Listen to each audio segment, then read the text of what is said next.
Why should we colonize Mars? Mars is similar to Earth. In each polar ice cap, Mars has underground frozen water.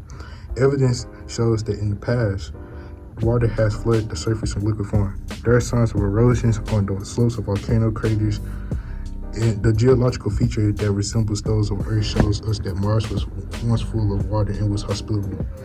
Mars may already have life. There is strong possibility that there is bacterial life that exists on Mars. Some believe that we found it in Martian's meteorite.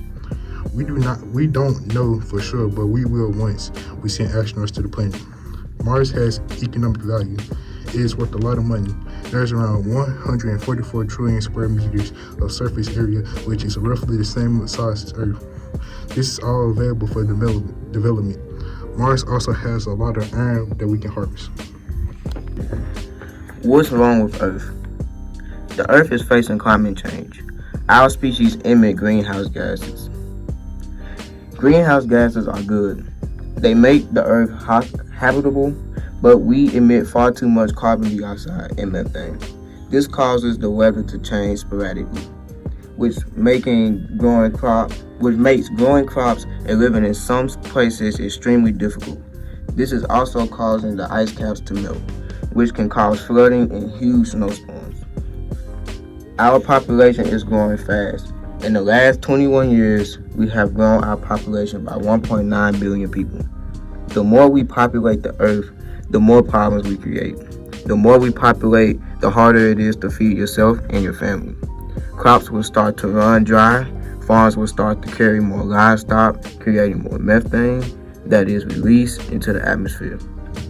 As we grow as a population, we have to build more living spaces. We will have to cut down more trees, destroy more local wildlife, and we will create more pollution that goes into our atmosphere. How can we colonize Mars? One idea to colonize Mars would be to tweak the human DNA. If we were to live on Mars and stay healthy, we might need to make some tweaks to our species' basic blueprint.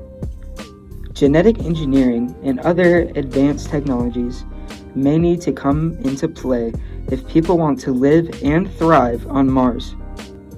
Clones can be a viable option to inhabit Mars, but it has some downsides. Yes, a great way to take humans to Mars and colonize it would be to take clones. We would have complete control over the DNA of the clones, and we could prepare it fully for the road ahead. The downside, however, to this is that it doesn't help reduce the overpopulation of Earth. Spacecraft are evolving. People are creating spacecraft that can land back on Earth. And people are starting to take random civilians to space. Things like this could pioneer our ways to Mars and to colonize Mars.